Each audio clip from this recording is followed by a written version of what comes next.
मेरे पाकिस्तानियों एक बहुत बड़ी खबर कंफर्म हो रही है। हाय दोस्तों, कैसे हैं आप लोग। मैं हूं लल्लन और आप देख रहे हैं मेरा यूट्यूब चैनल इंडो पाक इनसाइट्स। दोस्तों, जैसा कि हम जानते हैं कि हमारे देश में पुतिन जी आ रहे हैं, जो हमारे बहुत ही घनिष्ठ मित्र है। ये हमारा देश जो 1971 में और शुरू से लेके अब तक हमारे साथ रहा है, और जैसे ही आ रहे हैं तो देखिए पाकिस्तान के जो न्यूज़ एंकर हैं, जो उनके बुद्धिजीवी हैं, किस तरह तड़प रहे हैं, क्यों चिढ़ रहे हैं कि जो हमारे पुतिन जी हैं वो इंडिया क्यों आ रहे हैं। इसका रिएक्शन आप इनके चैनलों के माध्यम से देख सकते हैं।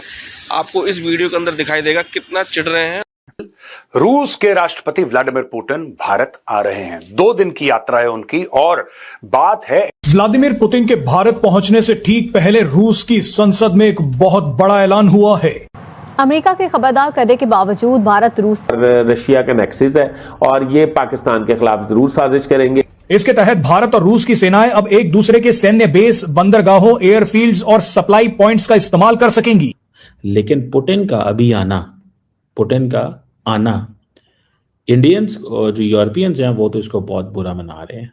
वो समझ रहे हैं कि ये this is not acceptable. Defence में जो कन्वेंशनल उनके पास जो वेपन्स है और द फोर्सेस है और अदर डिफेंस सिस्टम्स है, वो पाकिस्तान के साथ उनका कोई कंपैरिजन नहीं। ऑपरेशन सिंदूर में जो आपने इस्तेमाल करा वो छोटा भाई था, हम आपको बड़ा भाई ऑफर कर रहे हैं। तो देखिए, पाकिस्तान कुछ भी करे, टिकटॉक पे पाकिस्तान कुछ भी झूठ बोले, बात यह है कि इंडियन आर्म्ड फोर्सेस ने पाकिस्तान का हलवा बना दिया था। दोस्तों, ये फैक्ट है।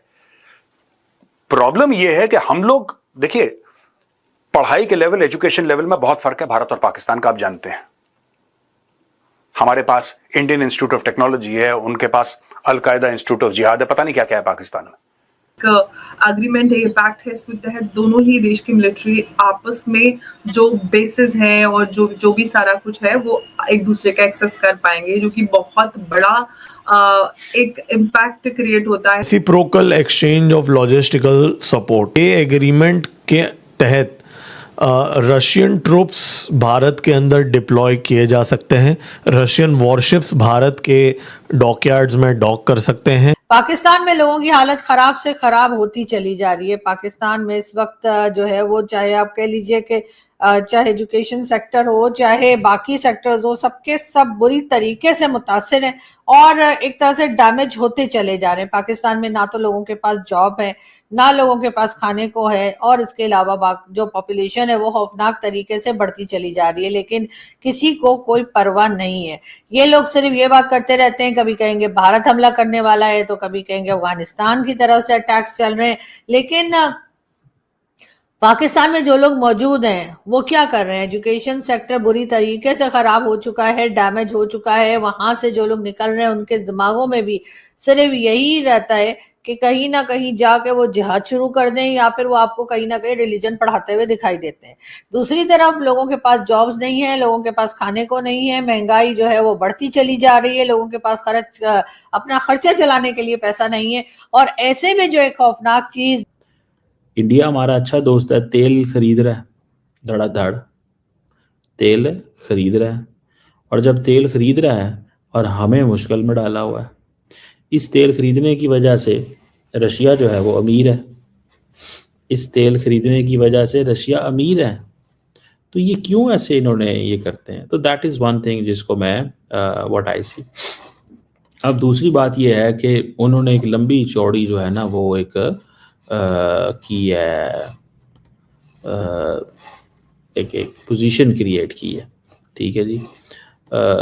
और उस पोजीशन में इस अंदाज से चीज़ें रखी हैं, उस पोजीशन में इस अंदाज से चीज़ें रखी हैं कि जनाब रशिया बेसिकली एग्रेसर है। हमारे डेमोक्रेटिक इंस्टीट्यूशंस भी इसने टारगेट किए हैं, यूक्रेन के हवाले से भी इसने बहुत टारगेट किया है। सिस्टमैटिक एग्रेशन है।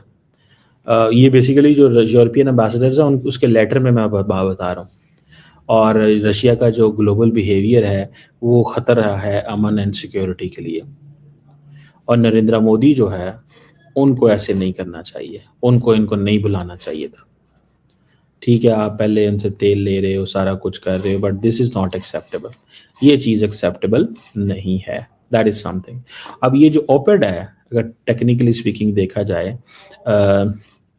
तो इसका कुछ दिन पहले पब्लिश होना 4-5 को उन्होंने आना है, ये एक डिप्लोमेटिक इवेंट है और रशिया प्लान कर रहा है कि वो स्पेशल एंड प्रिविलेज जो स्ट्रेटेजिक पार्टनरशिप है इंडिया एंड रशिया की, उसको मज़ीद स्ट्रेंथन करे।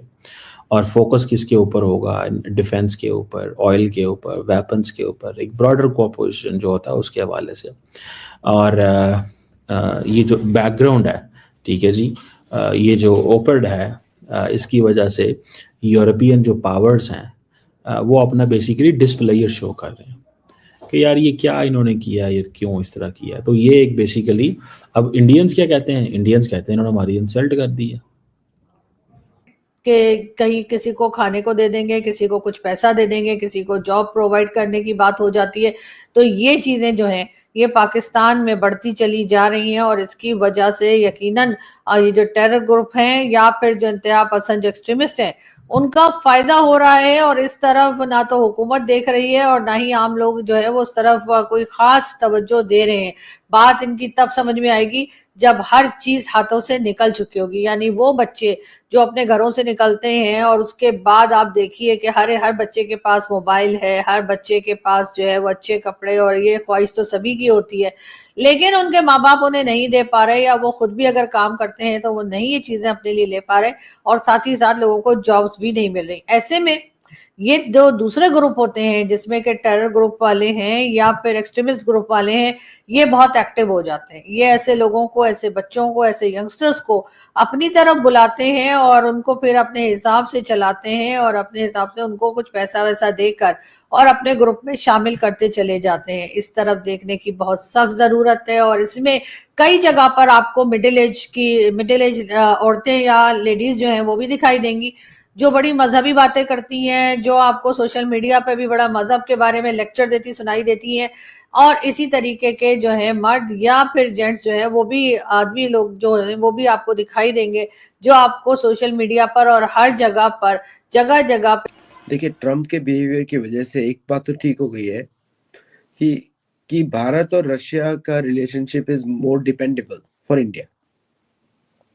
अमेरिका ने 71 के बाद इतना मेहनत किया था भारत को अपनी तरफ लाने के लिए, ऑलमोस्ट बोलूंगा लूज टर्म से पटाने के लिए, लूज टर्म से ये, लेकिन उसने लूज कर दिया एक बड़बोले प्रेसिडेंट की वजह से। नाउ रिलोस एग्रीमेंट क्या होता है? नॉट फॉर ऑल एसेट्स, जैसे कि 5 शिप इस पोर्ट पे जाएंगे, यहाँ पे रुक सकते हैं, या 10 एयरक्राफ्ट इस एयरपोर्ट पे जाके उतर सकते हैं। तो स्पेसिफिसिटी रहती है कि इस एयरपोर्ट को यूज किया जाएगा, इस पोर्ट को यूज किया जाएगा, this much oil they can take each time both the ships go, चाहे भारत के जाए चाहे अमेरिका के रशिया के आए। और प्लस डेटा लिंक का शेयरिंग, कि कौन सा डेटा लिंक का कौन सा बैंड शेयर हो सकता है किस प्लेन में, those things are there. Bharat already Russia के हार्डवेयर प्लेटफॉर्म्स यूज करता है, प्लेटफॉर्म्स, सॉफ्टवेयर हमारा होता है और ऑपरेटिंग सिस्टम भी हमारा होता है।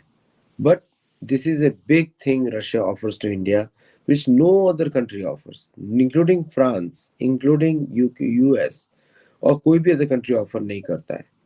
प्लस भारत और रशिया के बड़े सक्सेसफुल जॉइंट प्रोजेक्ट्स हैं, जैसे कि ब्राह्मोस, जिसको P90 ऑनिक्स बोलते हैं रशिया में, बट भारत जो ब्राह्मोस बनाता है उसी मिसाइल का दूसरा वेरिएंट है